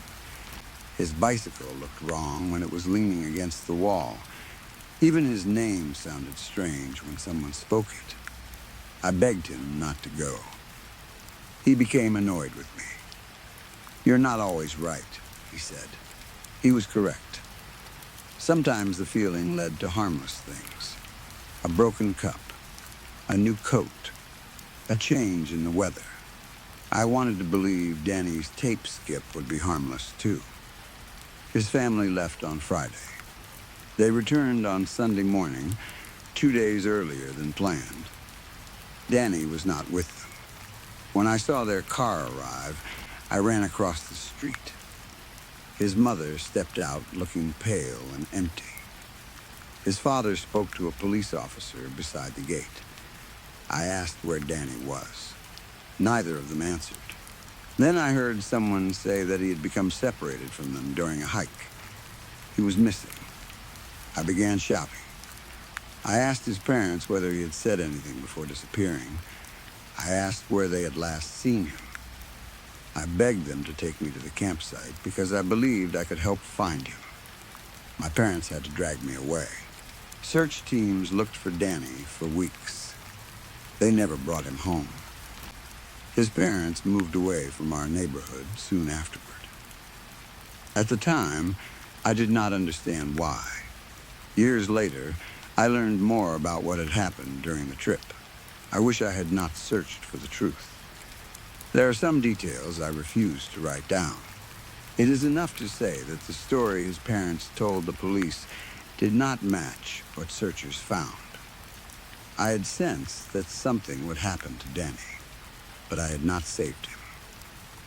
That was when the tape skip stopped being a game. After Danny, every strange feeling terrified me. How could I warn anyone when I could not understand the warning myself? How could I tell someone to avoid a danger when I did not know whether the danger was a car, a sickness, a fire, or something worse? I began seeing therapists as I grew older. One said I was suffering from grief. Another mentioned anxiety and catastrophizing. She believed I noticed ordinary details and then imagined terrible results. Another suggested imposter syndrome, obsessive thinking, and unresolved guilt over Danny's disappearance. They all sounded so certain. That angered me more than anything. How could they be certain when I was not? How could they know what I felt when they had never experienced it? They gave the sensation names that made sense to them, but they never felt that delay inside their minds. They never looked at someone they loved and saw reality beginning to push them away. Still, not everything the tape skip brought into my life was terrible. It led me to Sarah. Or perhaps Sarah was always meant to find me. I do not know anymore. Sometimes I wonder whether meeting her was a gift or the beginning of a much crueler joke. I was 16 when it happened. It was summer, late in the afternoon. I was sitting near a road watching the sunset. The sky was bright orange, and the heat made my eyes heavy. Suddenly, I felt the tape skip. My shirt looked wrong. I stared down at it, searching for a stain, a hole, or anything else that might explain the feeling. The shirt was clean. I checked my pockets, thinking I had forgotten something at home. Nothing made sense. Then I heard someone shouting. Sarah had lost control of her bicycle. She rode through a large puddle beside the road and sprayed muddy water all over me. My shirt, which had looked wrong moments earlier, was suddenly covered in brown stains. Sarah nearly fell off her bicycle because she was laughing so hard. I should have been angry. Instead, I laughed too. Later, she told me she had screamed the whole way towards me, but I had not noticed her until the water hit. That accident became the start of everything. We began talking whenever we saw each other. Then we started spending time together on purpose. Before the summer ended, we were officially dating. Being with Sarah was peaceful. We stayed together through high school, university, and the confusing years when we were both trying to find stable work. We argued like every couple, but we understood each other better than anyone else ever had. Sarah never truly believed in the tape skip. She teased me about it, but never cruelly. If I said the kitchen table looked strange, she would ask whether we were about to receive a better one. If I stared at the car too long, she would ask whether she should prepare for a lottery win or a flat tire.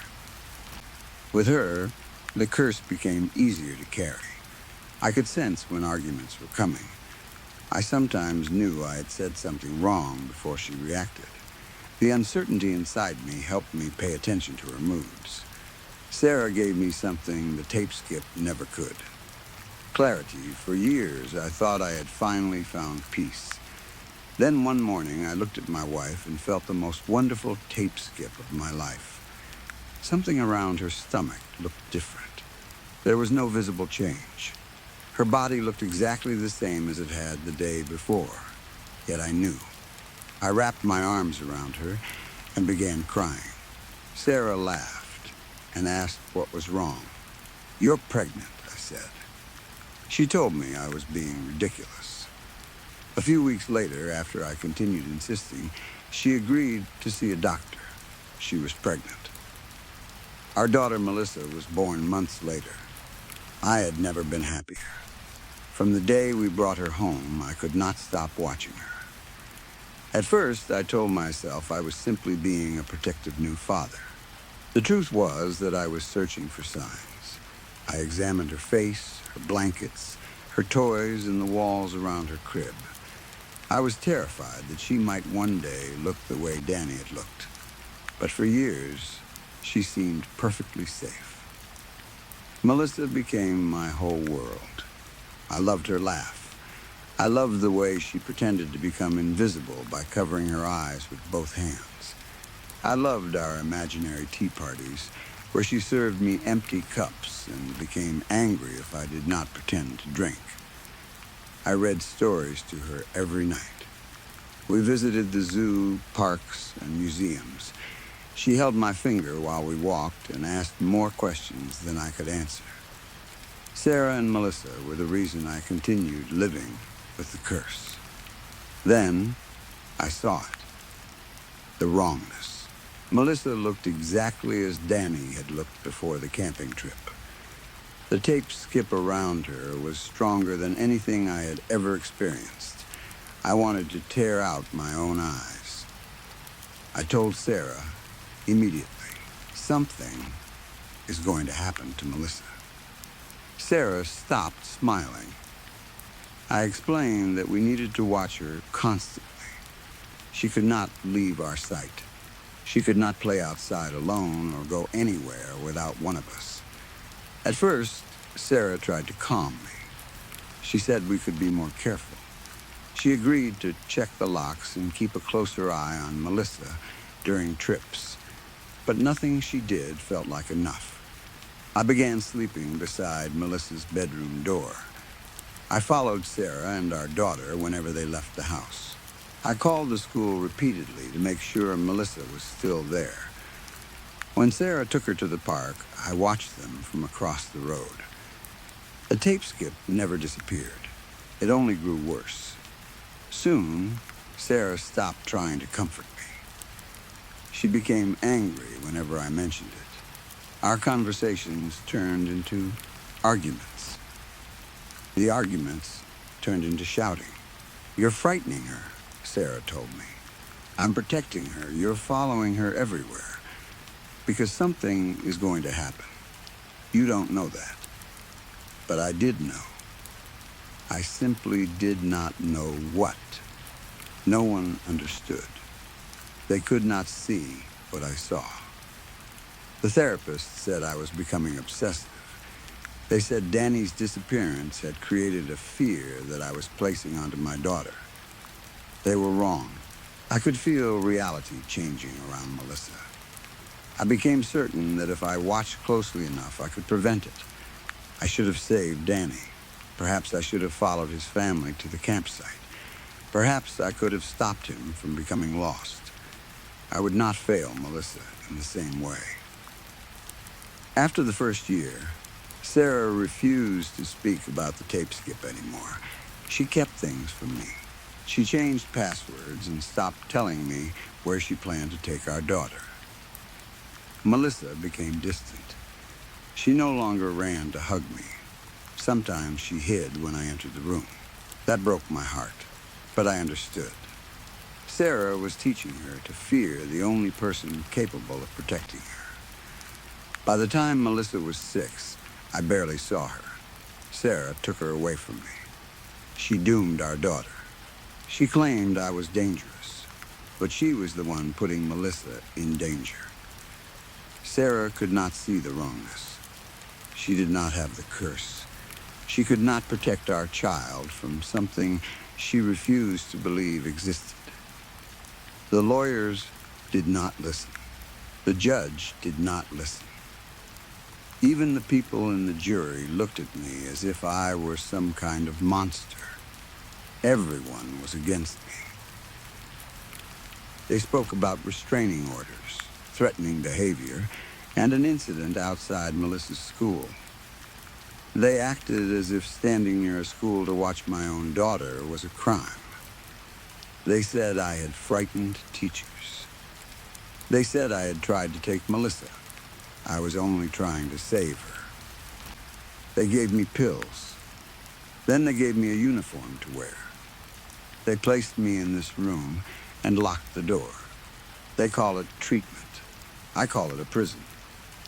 I should be outside searching for Melissa. I should be beside her every second.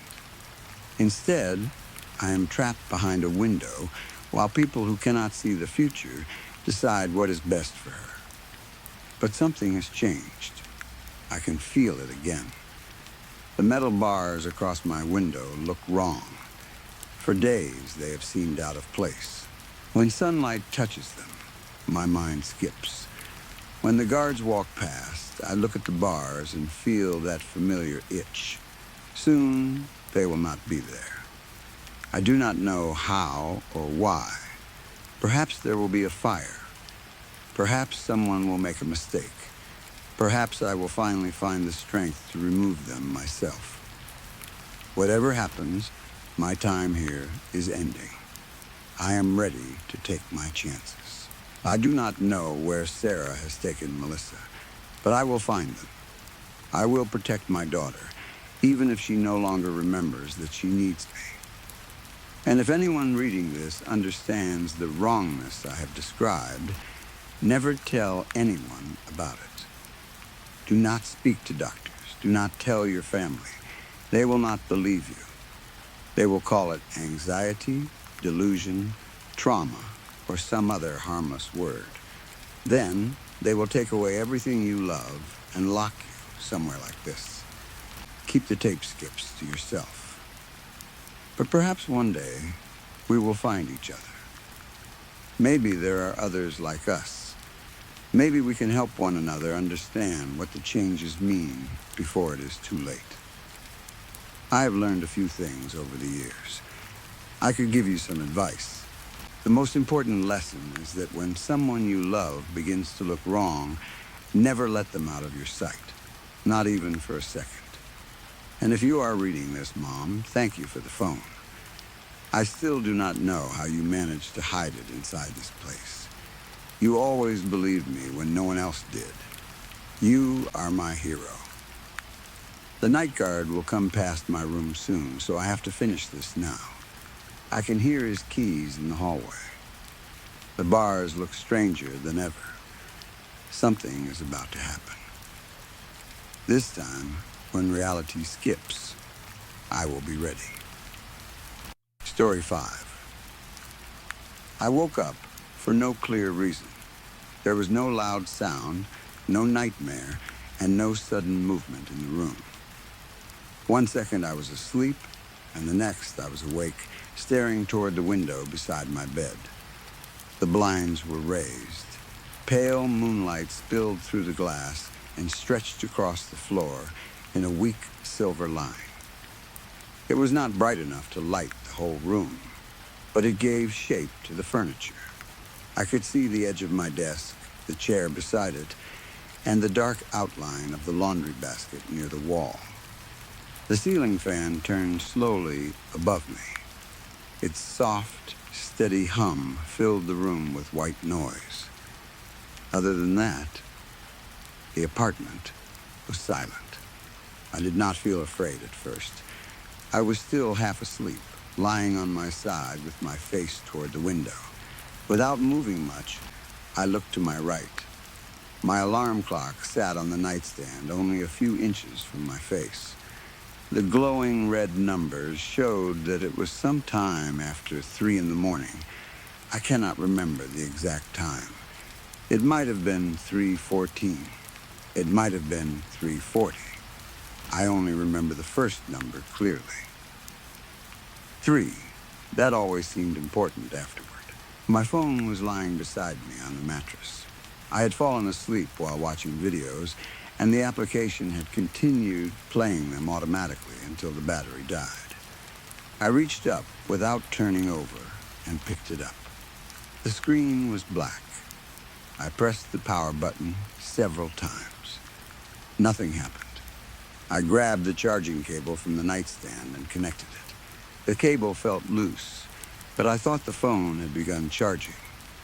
I placed it back beside me and closed my eyes. I expected to fall asleep again immediately. Instead, I heard the latch of my bedroom door click. It was a small sound, a light metallic movement, like the handle had been pressed from the other side. My bedroom door was on the wall directly behind my bed. The bed sat close to that wall, and the door opened inward toward me. If someone entered the room, the edge of the door would pass only a few feet from the side of the mattress. At the time, I told myself it was a draft. The building was old. Doors moved sometimes when the air pressure changed. Windows did not always close tightly, and the heating system could make strange sounds during the night. I kept my eyes shut. Then the door creaked. It was a slow, quiet sound. I did not move. The door creaked again. This time, the sound lasted longer, as if the door had opened another small amount. I became more awake. Still, I tried to explain it. Maybe the door had not been completely closed. Maybe the ceiling fan was creating enough air to pull it open. Maybe one of the windows in the living room had been left slightly raised. Then it creaked a third time. The sound was too careful. That was the only way I could describe it. The door was not swinging open freely. It sounded as if someone was pushing it very slowly, stopping after every inch to listen. I opened my eyes. For several seconds, I stayed completely still. The fan continued turning. The moonlight remained unchanged. I heard no footsteps. I heard no breathing. I slowly turned my head counter-clockwise and shifted my body so I could see the door. The room was dark, but my eyes had already adjusted. The door was open 1 or 2 inches. A narrow black gap separated it from the frame. I stared at that gap. At first, I could not see anything beyond it. The hallway outside my bedroom was darker than the room because there were no windows there. I waited. The door moved again, only slightly. My vision focused on the area above the handle. That was when I saw the finger. It was thin, far too thin. It pressed against the inside edge of the door, slowly pushing it open. I could not see the rest of the hand. I could not see an arm or a face. There was only one long finger reaching through the gap just above the handle. For one frozen second, I stared at it. The skin looked pale in the moonlight, but not normal pale. It seemed almost gray. The finger was narrow, with joints that looked too far apart. The nail was long and smooth. Then I shot upright. What the fuck? My voice came out rough and frightened. I kicked the blanket away and moved toward the far side of the bed. The finger immediately disappeared. The door drifted back toward the frame. It did not slam. It moved slowly, almost gently, until it rested against the doorway. Someone was inside my apartment. That thought entered my mind clearly. I was no longer tired. My heart pounded so hard that I could feel it in my throat. I reached for my phone on the nightstand. The screen was still black. I pressed the power button. Nothing. I unplugged the charging cable and connected it again. There was no charging symbol. The cable was dead. I could not believe it. I had used the same charger the night before, and it had worked perfectly. Of all the nights for it to break, it had chosen that one. I pressed the power button again and again. "Come on," I whispered. The phone remained dead. I raised my voice without meaning to. "What the fuck? What the fuck?" I stared at the bedroom door. It was closed now, or almost closed. I could not tell whether the latch had fully caught. My mind began searching for explanations. Maybe I had dreamed the finger. Maybe I had not been completely awake. There is a strange condition that can happen when a person is falling asleep or waking up. People see shapes, hear voices, or feel someone in the room even when nothing is there. I had experienced something like that before. Once, I woke up and thought a dark figure was standing in the corner. When I turned on the light, it was only a coat hanging from the back of a chair. This could have been the same thing. A hypnagogic hallucination. A dream mixing with reality.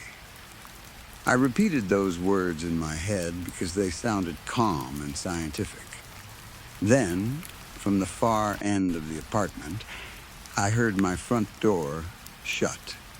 It was unmistakable. The front door was heavy. It always made the same sound when it closed. A deep thud followed by a metallic click. That sound echoed through the apartment. I stopped breathing. I knew then that I was not dreaming. Someone had been inside. The intruder had probably entered while I was asleep. Maybe he thought the apartment was empty. Maybe he had come into the bedroom to look around, then heard me speak and ran. That explanation frightened me, but it was still better than thinking about the finger. A burglar was dangerous. A burglar was also human. I did not own a gun. I had never thought I needed one. The only weapon I had was a folding knife in the outer pocket of my backpack. The bag was on the floor beside my desk. I climbed out of bed as quietly as I could. My legs felt weak. I crossed the room and pulled the knife from the backpack. The blade was not very large. I had bought it for camping, though I rarely went camping. Still, holding it made me feel slightly less helpless. I opened it and listened. The apartment was silent again. If the intruder had left, I needed to get out quickly and find help. My phone was dead, and I did not want to remain inside while I waited for someone else to return. Part of me also thought I might see the person running down the building hallway. I wanted proof. I wanted to know that the thing I had seen was only a hand. A strange hand, perhaps, but still human. At the same time, something about that idea felt wrong. If the intruder had been a normal burglar, why had he opened my bedroom door so slowly? Why had he used only one finger? Why had I not heard footsteps? Why had the finger looked so long? I pushed those questions away. I was not thinking clearly. My bedroom door opened into a narrow hallway. My bathroom was immediately to the left. The hallway continued straight into the living room and kitchen area. My front door was 40 or 50 feet away in a direct line from the bedroom. If I opened the bedroom door, I would be able to see it. I stood beside the frame, holding the knife in front of me. I listened one final time. Nothing. I pulled the bedroom door open. The hallway was dark. The only light came from the moon behind me and a weak glow from a digital clock in the kitchen. The front door looked closed. I did not wait. I ran. It could not have taken more than 4 seconds to cross the apartment, but it felt much longer. My bare feet struck the floor hard. The knife shook in my hand. I passed the bathroom doorway, the couch, and the small kitchen table. The farther I moved from the bedroom, the more frightened I became. It felt like being a child again, running up the stairs after turning off the light below. I had the strong feeling that something was behind me. I did not hear it. I simply felt it. Halfway to the front door, one thought rose above everything else. What if he had not left?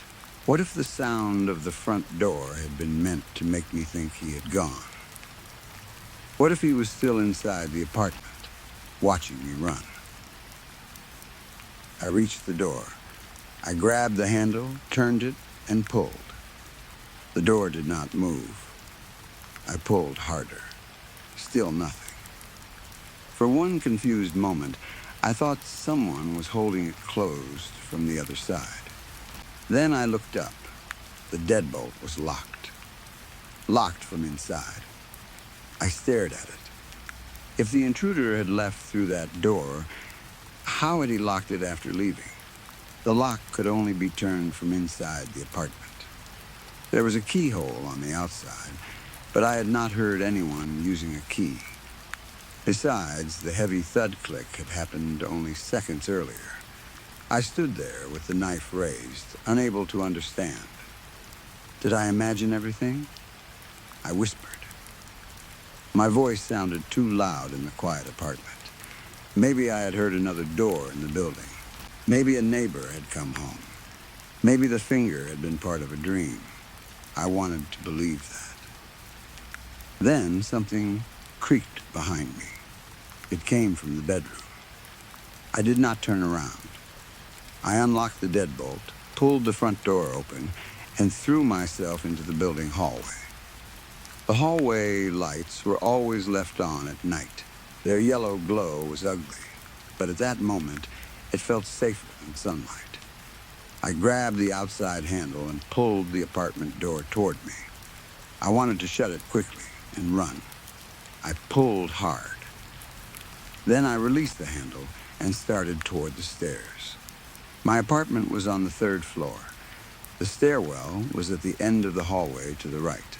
I ran. My breathing was loud. The knife remained clutched in my hand. I had taken only several steps when a thought stopped me. The door had not made the normal sound. There had been no heavy thud, no metallic click. I slowed down. I looked over my shoulder. The apartment door had not closed. It remained open several inches. At first, I thought it had caught on the carpet. Then I saw the finger. It curled around the edge of the door from inside the apartment. The same thin finger.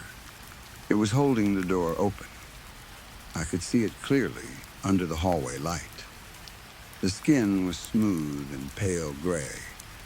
The finger was longer than it had appeared in the dark. It bent around the edge of the door at an angle that looked painful. No other part of the hand was visible. Nothing stood in the gap, only darkness. The finger tightened slightly. The door opened another inch. My mind stopped working. I ran. I sprinted down the hallway and pushed through the stairwell door. I took the steps 2 or 3 at a time. My bare feet slipped on the concrete, and I nearly fell between the second and first floors. I grabbed the railing and kept moving. I did not look up. I expected to hear the stairwell door open above me. I expected slow footsteps. I expected to see that thin finger curling around the railing. Nothing followed. That somehow made it worse. I reached the lobby and nearly crashed into the mailboxes. My legs gave out. I fell onto the faded carpet beneath them and dropped the knife. For several minutes, I sat there trying to breathe. The lobby was empty. The glass doors at the entrance were locked, and I had no key with me. I had run out wearing only a t-shirt and shorts. I considered breaking the glass. Before I could decide, the main door opened. A maintenance worker entered carrying a toolbox. His name was Eric. I had seen him around the building many times, but had never spoken to him for more than a few seconds. He stopped when he saw me sitting on the floor. "Are you all right?" I tried to explain. At first, the words came out too quickly. I told him someone was in my apartment. I told him I had seen a hand. I told him the front door had been locked even though I heard it close. He stared at me. I knew how I looked. Barefoot, sweating, holding an open knife, talking about a finger. "I'm not on drugs," I said. Eric looked at the knife on the floor. "Put that away." I closed it and pushed it across the carpet. "Please call the police." He took out his phone. The police arrived about 10 minutes later. 2 officers came into the lobby. One spoke to me while the other asked Eric questions. I told the story again. I tried to leave out the stranger parts at first. I said I believed someone had broken in and opened my bedroom door. The officer asked whether I had seen the intruder. I hesitated. "Part of him." "What part?" "A finger." The officer stared at me. I explained everything. He asked whether I had been drinking. I said no. He asked whether I had taken any medication. I said no. He asked whether I had a history of sleepwalking or hallucinations. I told him I had sometimes experienced strange images while waking up, but never anything like this. The officers went upstairs. I stayed in the lobby with Eric. Those minutes felt longer than the entire night. Every sound from above made me flinch. Eventually, the officers returned. They had searched the apartment. No one was inside. The windows were locked. The balcony door was locked. There were no signs of forced entry. Nothing had been stolen. They found no footprints, no damaged locks, and no evidence that anyone else had been there. My bedroom door was open.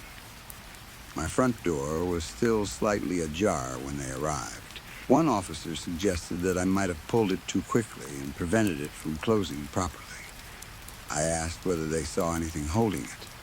He said no. They stayed while I collected some clothes, my wallet, and my phone. The phone still would not turn on. The charger was plugged into the wall, but the cable had been cut near the end. Not torn, cut. The inside wires were exposed in a clean line. I showed the officer. He examined it and asked whether I owned a pet. I did not. He said the damage might have been there already. It had not been. I knew that cable. I had used it hours before. The officers did not believe me. They suggested I stay with someone for the night. I never slept in that apartment again. The next morning, I returned with a friend and packed my things. I avoided the bedroom as much as possible. When I entered, the door was almost closed. A thin scratch ran down the edge, beginning just above the handle and ending near the floor. The mark looked fresh. My friend said it was probably old. I did not argue. I moved out before the end of the week. For a long time, I tried to convince myself that I had imagined most of it. Therapy helped. My therapist explained how the brain can create powerful hallucinations between sleep and waking. She said fear could distort memory. Once I believed someone was inside, every normal sound might have become proof. A neighbor's door could have been the front door sound. A loose latch could have opened the bedroom. My own hand, seen in darkness, could have looked like someone else's. The apartment door might not have closed because I released it too soon. Every part had an explanation. Each explanation sounded reasonable on its own. Together, they never felt right. There were details I could not forget. The way the finger retracted the moment I sat up, the locked front door, the cut charging cable, the pale skin curled around the edge of the apartment door. I kept expecting something similar to happen again. It did not. I moved into a newer building across town. The doors were heavy, the locks were strong, and there were cameras in every hallway. For the first few months, I slept with a lamp on. Eventually, I began sleeping normally. Years have passed now. I have never seen the finger again. No one has entered my home. Nothing has appeared on the cameras. I tell myself it was a strange event caused by stress, poor sleep, and fear. Most nights, I believe that. But sometimes, when I am drifting off, I hear my bedroom door move. It starts with the soft click of the latch. Then comes a quiet creak. I keep my eyes closed. A few seconds later, it creaks again. The sound is always small,